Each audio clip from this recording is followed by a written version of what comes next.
നമസ്കാരം മലയാളി വാർത്ത ഇൻസൈഡിലേക്ക് സ്വാഗതം. ഏറ്റവും പ്രധാനപ്പെട്ട ഒരു വാർത്തയിലേക്കാണ് പോകുന്നത്. രാഹുൽ മാങ്കൂട്ടത്തിൽ എംഎൽഎ പാലക്കാട് തലപൊക്കിയിരിക്കുന്നു. 15 ദിവസത്തെ ഒളിവ് ജീവിതത്തിന് ശേഷമാണ് പാലക്കാട് കുന്നത്തൂർമേട് ബൂത്തിലെത്തി രാഹുൽ മാങ്കൂട്ടത്തിൽ വോട്ട് ചെയ്തിരിക്കുന്നത്.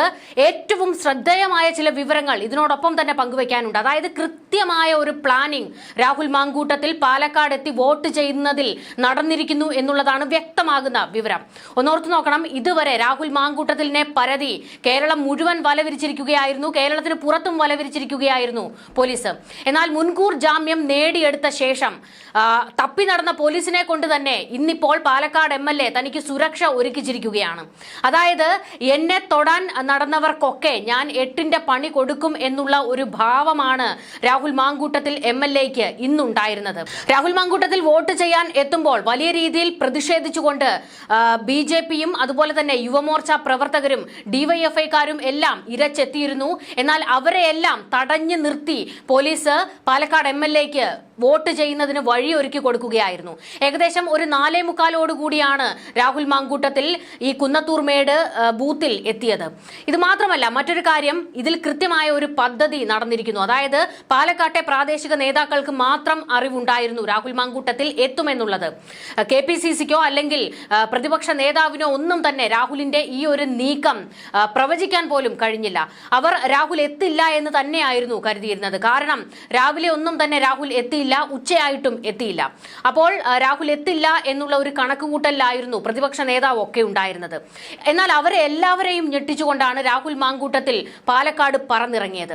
രാവിലെയും ഉച്ചയ്ക്കും ഒന്നും പാലക്കാടേക്ക് എത്താതെ വൈകിട്ട് വന്നതിൽ കൃത്യമായ പ്ലാനിംഗ് ഉണ്ട്. അതായത് താൻ രാവിലെയോ ഉച്ചയ്ക്കോ വോട്ട് ചെയ്യാൻ എത്തിക്കഴിഞ്ഞാൽ അവിടെ വലിയ പ്രതിഷേധം ഉണ്ടാകുമെന്നും പ്രതിഷേധക്കാർ ഇരച്ചെത്തുമെന്നും അത് തെരഞ്ഞെടുപ്പിനെ ബാധിക്കുമെന്നും പാർട്ടിക്ക് അത് വലിയ തിരിച്ചടി ഉണ്ടാക്കും എന്ന് അറിയാവുന്നതുകൊണ്ട് ആ ഒരു ചിന്തയിലായിരുന്നു രാഹുൽ മാങ്കൂട്ടത്തിൽ വൈകുന്നേരത്തേക്ക് എത്തിയത്. ഏകദേശം വൈകുന്നേരത്തോടുകൂടി എല്ലാവരും വോട്ട് ചെയ്ത് പോയതിനു ശേഷമൊക്കെ വലിയ തിരക്കില്ലാത്ത ഒരു സമയം നോക്കിയാണ് രാഹുൽ അവിടേക്ക് എത്തിയത്. എന്നാൽ രാഹുൽ എത്തി എന്ന വിവരം അറിഞ്ഞതോടുകൂടി തന്നെ ഇരച്ചെത്തുകയായിരുന്നു നാനാ വഴിക്കൂടെയും പ്രതിഷേധക്കാർ. ഇതിനിടയിൽ വോട്ട് ചെയ്യുന്നതിന് വേണ്ടി നിന്നിരുന്ന ബിജെപിക്കാരും അതുപോലെ തന്നെ CPM അനുഭാവികളും ഒക്കെ തന്നെ കൂക്കി വിളിച്ചുകൊണ്ട് രാഹുലിന് നേരെ പാഞ്ഞെടുക്കുന്നു. പക്ഷേ അവരെ എല്ലാവരെയും മാറ്റി നിർത്തിക്കൊണ്ട് പോലീസ് സുരക്ഷ ഒരുക്കുകയായിരുന്നു. ഇവിടെ ഇപ്പോൾ രാഹുൽ മാങ്കൂട്ടത്തിന്റെ ആർമി, അതായത് സൈബർ ഗ്രൂപ്പുകൾ കൃത്യമായി തലപൊക്കിയിരിക്കുകയാണ്. രാഹുലിന്റെ ആ ഒരു വരവ് അവർ വലിയ രീതിയിൽ ആഘോഷിക്കുകയാണ്. അവരുടെ സൈബർ ഗ്രൂപ്പുകളിലെ പ്രധാന ഒരു പോസ്റ്റ് പോലും ഇതുവരെ രാഹുലിനെ തപ്പി നടന്നിരുന്ന പോലീസുകാർക്ക് ഇന്നിപ്പോൾ രാഹുലിന് സുരക്ഷ ഒരുക്കേണ്ടി വന്നിരിക്കുന്നു എന്നുള്ള ഒരു പോസ്റ്റുകൾ ഇട്ട് അവർ ആഘോഷിക്കുകയാണ്. ആഭ്യന്തര മന്ത്രിക്കും വലിയ തിരിച്ചടി. ഇതുവരെ പോലീസിന് രാഹുൽ മാങ്കൂട്ടത്തിൽ എവിടെയെന്ന് കണ്ടെത്താൻ പോലും കഴിഞ്ഞിരുന്നില്ല. കർണാടകയിൽ ഉണ്ടെന്ന് പറഞ്ഞ് ഒരു സംഘം കർണാടകയിലേക്ക് പോകുന്നു, തമിഴ്നാട്ടിലുണ്ടെന്ന് പറഞ്ഞ് ഒരു പക്ഷം തമിഴ്നാട്ടിലേക്കും പോകുന്നു. എന്നാൽ അവരെ എല്ലാം വെട്ടിച്ചുകൊണ്ട് രാഹുൽ ഇന്നിപ്പോൾ പാലക്കാടേക്ക് വന്നിറങ്ങുന്നു. വോട്ടും ചെയ്ത് മാധ്യമങ്ങൾക്ക് മുൻപിൽ രാഹുൽ പറഞ്ഞത്, എനിക്ക് പറയാനുള്ളത് മുഴുവൻ ഞാൻ ഹൈക്കോടതിയെ അറിയിച്ചിട്ടുണ്ട്, കോടതികളെ അറിയിച്ചിട്ടുണ്ട്. എനിക്ക് ഇവിടുത്തെ മാധ്യമങ്ങളെ ഒന്നും ബോധിപ്പിക്കേണ്ട കാര്യമില്ല, ജനങ്ങളെ മാത്രം എന്റെ ഭാഗം ബോധിപ്പിച്ചാൽ മതി. അതിന് ഞാൻ കോടതിയിൽ എന്റെ എല്ലാ വിവരങ്ങളും അതിന്റെ എല്ലാ വശങ്ങളും കൊടുത്തിട്ടുണ്ട്. നിയമപരമായി തന്നെയായിരിക്കും ഞാൻ മുന്നോട്ട് പോകുന്നത്. അല്ലാതെ മറ്റാർക്കു മുൻപിലും ഇവിടുത്തെ മാധ്യമങ്ങൾക്ക് മുൻപിൽ എനിക്കൊന്നും പറയാൻ സൗകര്യമില്ല എന്നുള്ള ഒരു നിലപാടാണ് രാഹുൽ മാങ്കൂട്ടത്തിൽ സ്വീകരിച്ചത്. ഇത് മാത്രമല്ല, മാധ്യമങ്ങൾ തന്നെ കയറി വളയുന്ന ആ ഒരു സമയത്തെല്ലാം രാഹുൽ മാങ്കൂട്ടത്തിൽ ഒരു പുച്ഛച്ചിരിയായിരുന്നു അവർക്കെല്ലാം കൊടുത്തത്. കാരണം ഇത്രയും ദിവസം പോലീസുകാർക്കൊപ്പം തന്നെ കേരളത്തിലെ മാധ്യമങ്ങളും രാഹുൽ മാങ്കൂട്ടത്തിലിനെ തപ്പി ഇറങ്ങിയിരിക്കുകയായിരുന്നു. എവിടെയൊക്കെ രാഹുൽ പോകാം, രാഹുലിന്റെ റൂട്ട് മാപ്പ് ഏത് തുടങ്ങി എല്ലാം തന്നെ കൃത്യമായി പ്ലാൻ ഇടുകയായിരുന്നു മാധ്യമങ്ങളും. രാഹുലിന്റെ ഒളിവ് ജീവിതത്തിന് പിന്നാലെ പോയിക്കൊണ്ടിരിക്കുകയായിരുന്നു ഇവിടുത്തെ മാധ്യമങ്ങളും. പക്ഷേ അവരെ എല്ലാവരെയും പുച്ഛിച്ചുകൊണ്ടാണ്, ഇന്നൊരു പുച്ഛച്ചിരി കൊടുത്തുകൊണ്ടാണ് രാഹുൽ ഈ കുന്നത്തൂർമേട് സ്കൂളിലെ ബൂത്തിലേക്ക് വോട്ട് ചെയ്യുന്നതിന് വേണ്ടി എത്തിയത്. ഇത് മാത്രമല്ല, രാഹുൽ മാങ്കൂട്ടത്തിന്റെ ഒരു ശരീരഭാഷ കൂടി നമ്മൾ ശ്രദ്ധിക്കണം. അതായത് രാഹുൽ വോട്ട് ചെയ്യാൻ എത്തുന്ന സമയത്തും അതിൽ ഏറ്റവും പ്രധാനപ്പെട്ട ഒരു കാര്യമുണ്ട്. രാഹുൽ ഇന്ന് MLA ബോർഡ് വെച്ച കാറിലാണ് വന്നിറങ്ങിയത്. നമുക്കറിയാം, രാഹുൽ ഈ വിവാദങ്ങൾ പൊട്ടിപ്പുറപ്പെട്ട സമയത്ത് അറസ്റ്റിലേക്ക് കാര്യങ്ങൾ നീങ്ങുന്നു, അതിജീവിത മുഖ്യമന്ത്രിക്ക് പരാതി കൊടുക്കുന്ന ആ ഒരു ഘട്ടം മുതൽ തന്നെ വലിയ ഒളിവ് ജീവിതത്തിനുള്ള ഒരു ശക്തമായ നീക്കമായിരുന്നു രാഹുൽ സ്വീകരിച്ചത്. അതായത് പാലക്കാട്ടെ MLA ഓഫീസ് പൂട്ടുന്നു, ഇതുകൂടാതെ കാറിൽ നിന്ന് MLA എന്നുള്ള ബോർഡ് അഴിച്ചുമാറ്റും, MLA ബോർഡ് അഴിച്ചുമാറ്റുന്നു. അതിനുശേഷം പല കാറുകൾ കയറി ഇറങ്ങി രാഹുൽ ഒളിവ് ജീവിതത്തിലേക്ക് പോയത്. പല കേന്ദ്രങ്ങളിലായി രാഹുൽ എത്തിയത്. അതായത് പാലക്കാട് നിന്ന് തമിഴ്നാട് നിന്ന് കർണാടക, ഈ ഭാഗങ്ങളിലേക്കൊക്കെ പോകുമ്പോഴും ഒരു കാറിലല്ല സഞ്ചരിച്ചത്, പല കാറുകൾ കയറി ഇറങ്ങിയായിരുന്നു രാഹുൽ പോയത്. എന്നാൽ ഇന്നിപ്പോൾ പാലക്കാടേക്ക് തിരിച്ചു വന്നപ്പോൾ MLA ബോർഡ് വെച്ച ആ ഒരു കാറിൽ തന്നെയാണ് രാഹുൽ എത്തിയത്.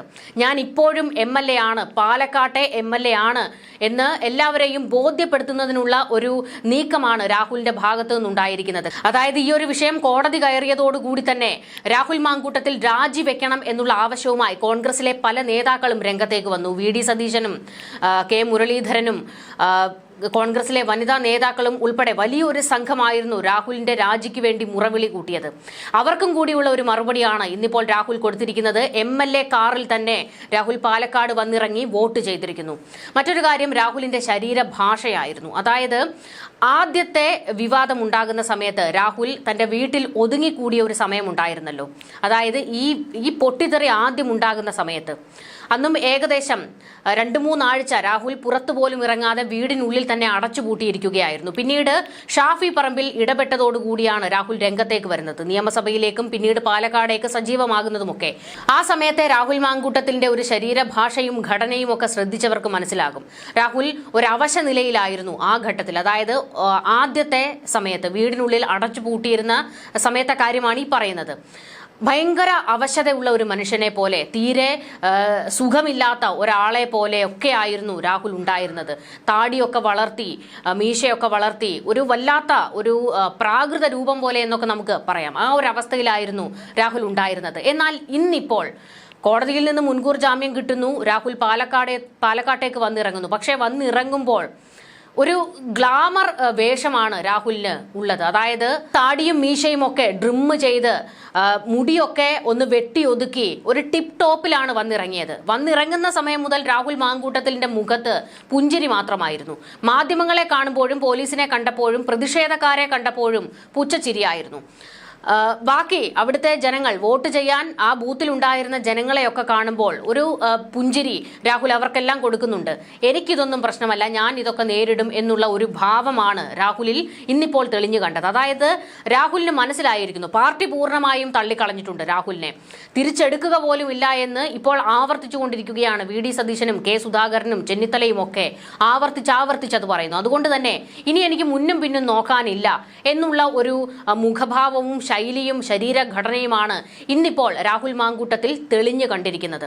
അപ്പോൾ രാഹുലിന്റെ തിരിച്ചുവരവ് ആർക്കൊക്കെയോ ചില തിരിച്ചടികൾ അല്ലെങ്കിൽ ആർക്കൊക്കെയോ എതിരെ എന്തൊക്കെയോ പറയാനുണ്ട് എന്ന് കണക്ക് കൂട്ടി തന്നെയാണോ എന്നുള്ളതാണ് ഈ പറയുന്ന കോൺഗ്രസ് നിരയിലെ പല നേതാക്കന്മാരെയും ഇന്നിപ്പോൾ വെപ്രാളപ്പെടുത്തുന്നത്. അതായത് ഇതുവരെ ഒതുങ്ങിക്കൂടിയിരുന്ന രാഹുൽ അല്ല ഇന്നിപ്പോൾ പാലക്കാട്ടേക്ക് എത്തിയിരിക്കുന്ന രാഹുൽ. ആകെ ഒരു മാറ്റം. പക്ഷേ അപ്പോഴും ഒരു കാര്യം രാഹുൽ മാങ്കൂട്ടത്തിന്റെ കാര്യത്തിൽ പറയാനുള്ളത്, 15 ദിവസത്തോളം ഒളിവ് ജീവിതത്തിലായിരുന്നു രാഹുൽ. അതായത് തനിക്ക് നേരെ വന്ന ആരോപണങ്ങൾ, അതിൽ പൂർണ്ണമായും രാഹുൽ തള്ളിപ്പറയാൻ കഴിയാത്ത ചില വസ്തുതകളുമുണ്ട്. അതായത് ആദ്യത്തെ പരാതിക്കാരി അവരുമായിട്ട് ലൈംഗിക ബന്ധമുണ്ടായിരുന്നു എന്ന് രാഹുലിന് സമ്മതിക്കേണ്ടി വന്നിട്ടുണ്ട്. രണ്ടാമത്തെ പരാതി, അതിൽ പൂർണ്ണമായും എല്ലാം രാഹുൽ തള്ളി പറഞ്ഞിട്ടില്ല. അതായത് ഒരു രാഷ്ട്രീയക്കാരൻ എന്ന നിലയിൽ രാഹുലിന് വലിയ പതനം സംഭവിച്ചിരിക്കുന്നു, അയാൾക്ക് വലിയ തെറ്റുകൾ സംഭവിച്ചിരിക്കുന്നു. കാരണം ഒരു രാഷ്ട്രീയക്കാരൻ ഉണ്ടായിരിക്കേണ്ട ചില മാന്യതയും മര്യാദയും ഒക്കെ ഉണ്ട്. അതിലൊക്കെ അയാൾക്ക് പിഴവ് സംഭവിച്ചിട്ടുണ്ട്. വ്യക്തിപരമായ കാര്യത്തിലേക്ക് വരികയാണെങ്കിൽ അതുകൊണ്ടാണ് രാഹുൽ പറയുന്നത്, ഞാൻ കോടതിയിൽ തെളിയിക്കും, എനിക്ക് ആ സ്ത്രീകളുമായിട്ടുണ്ടായിരുന്നത് ഉഭയകക്ഷി ബന്ധമാണ് എന്ന് രാഹുൽ ആവർത്തിച്ചു പറയുന്നുണ്ട്. കാരണം അതൊന്നും തെറ്റാണ് എന്ന് സ്ഥാപിക്കാനോ അല്ലെങ്കിൽ അങ്ങനെ ആ സ്ത്രീകളെ അറിയില്ല എന്നൊന്നും പറയാൻ രാഹുൽ തയ്യാറായിട്ടില്ല. അതുകൊണ്ട് തന്നെയാണ് രാഹുൽ പറയുന്നത്, എനിക്ക് പറയാനുള്ളത് ഞാൻ കോടതിയിൽ പറയും എന്നുള്ളത്. എന്തായാലും തിരിച്ചു വന്നിരിക്കുന്ന രാഹുൽ മാങ്കൂട്ടത്തിൽ പിണറായി വിജയനെയും ഒന്ന് ഞെട്ടിച്ചിട്ടുണ്ട്. കാരണം പിണറായി വിജയന്റെ പോലീസ് മഷിയിട്ട് നോക്കിയിട്ട് കേരളത്തിന് പുറത്തു നിന്നോ രാഹുൽ മാങ്കൂട്ടത്തിലിനെ കിട്ടിയിരുന്നില്ല. ഈ പെട്ടെന്ന് എവിടെ നിന്നാണ് രാഹുൽ പൊട്ടിമുളച്ചത് എന്ന് ഓർത്ത് ആഭ്യന്തര മന്ത്രിക്ക് പോലും ഒരു ഞെട്ടൽ ഉണ്ടായിരിക്കുകയാണ്. രാഹുൽ മാങ്കൂട്ടത്തിൽ താമസിക്കുന്ന ഫ്ളാറ്റ് സ്ഥിതി ചെയ്യുന്ന സ്ഥലത്തെ ബൂത്തിലായിരുന്നു രാഹുൽ എത്തി വോട്ട് ചെയ്തത്. പാലക്കാട് നഗരസഭയിലെ 24-ാം വാർഡാണ് ഇത്. ഈ വാർഡിൽ രാഹുൽ നേരത്തെ പ്രചാരണമൊക്കെ നടത്തിയിരുന്നു.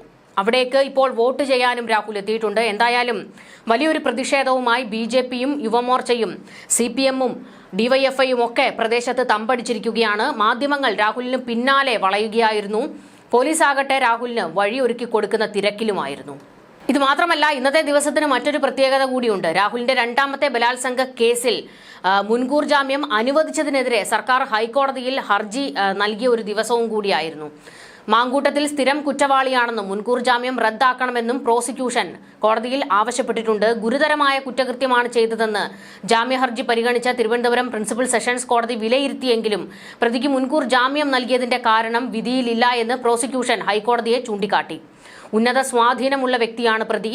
അതിനാൽ ജാമ്യം നൽകുന്നത് തെളിവ് നശിപ്പിക്കാനും സാക്ഷികളെ സ്വാധീനിക്കാനും വഴിയൊരുക്കും.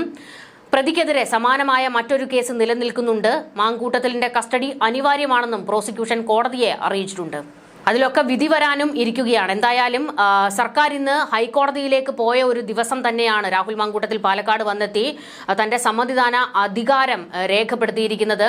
ആ ഒരു അവകാശം രേഖപ്പെടുത്തി രാഹുൽ മാങ്കൂട്ടത്തിൽ മാധ്യമങ്ങൾക്ക് മുൻപിലും ഷോ ഇറക്കി, പോലീസിന് മുൻപിലും കുറച്ച് ഷോ കാണിച്ചു. പ്രതിഷേധക്കാർക്ക് മുൻപിൽ വലിയൊരു ഷോയും കാണിച്ചാണ് ഇപ്പോൾ തിരികെ പോയിരിക്കുന്നത്. മാധ്യമങ്ങളോട് ആരോടും അധികം ഒന്നും പ്രതികരിക്കാൻ രാഹുൽ തയ്യാറായിട്ടുമില്ല. എന്തായാലും ഭരണപക്ഷത്തെയും പ്രതിപക്ഷത്തെയും ഒരുപോലെ ഞെട്ടിച്ചിരിക്കുകയാണ് രാഹുൽ മാങ്കൂട്ടത്തിൽ. ന്യൂസ് ഡെസ്ക് മലയാളി വാർത്ത ഇൻസൈഡ്.